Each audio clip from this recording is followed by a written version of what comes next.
మన ఒంటికి చిన్న దెబ్బ తగిలితేనే ఎంత తల్లడిల్లిపోతామో కదా. మరి యేసు దేవునికి ఒళ్ళంతా దెబ్బలే తగిలాయి. ఎలా తట్టుకున్నాడో ఏమో ఆలోచిస్తేనే భయం వేస్తుంది కదా. కాలికి చిన్న ముళ్ళు గుచ్చుకుంటేనే అమ్మో అని నొప్పితో బాధపడిపోతాం. అలాంటిది యేసుక్రీస్తు ప్రభుల వారికి తలకు ముళ్ళ కిరీటం పెట్టారు, కాళ్ళకు చేతులకు ఇదిగో మేకులు కొడుతూ వచ్చారు. ఇదంతా ఆలోచిస్తే గుండె జల్లుమంటుంది. చిన్న గాయమైతేనే మనం తట్టుకోలేం, కానీ యేసు ప్రభువును ఒళ్ళంతా చీర్చేశారు. కొరడాలతో కొట్టి చర్మం మాంసం ముద్దలుగా ఊడిపోయేలా కొట్టారు.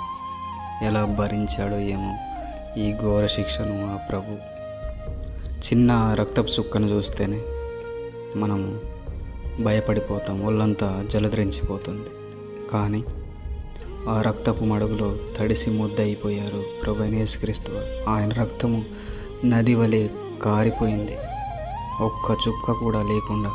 ఇదిగో ఆ రక్తమంతా ధారలుగా చిందిస్తూ వచ్చాడు ప్రభు అయిన యేసుక్రీస్తు వాడు. నిజంగా ఈ త్యాగము, ఈ శిక్ష ఎవరి కోసం భరించాడంటే నీ కోసము, నా కోసం, మనందరి కోసం, మనల్ని రక్షించాలని, మనల్ని కాపాడాలని ఈ ఘోరమైన శిక్షను భరిస్తూ వచ్చాడు. ఈ ప్రాణత్యాగాన్ని మనల్ని కాపాడడం కోసం తన ప్రాణాన్ని అర్పిస్తూ వచ్చాడు.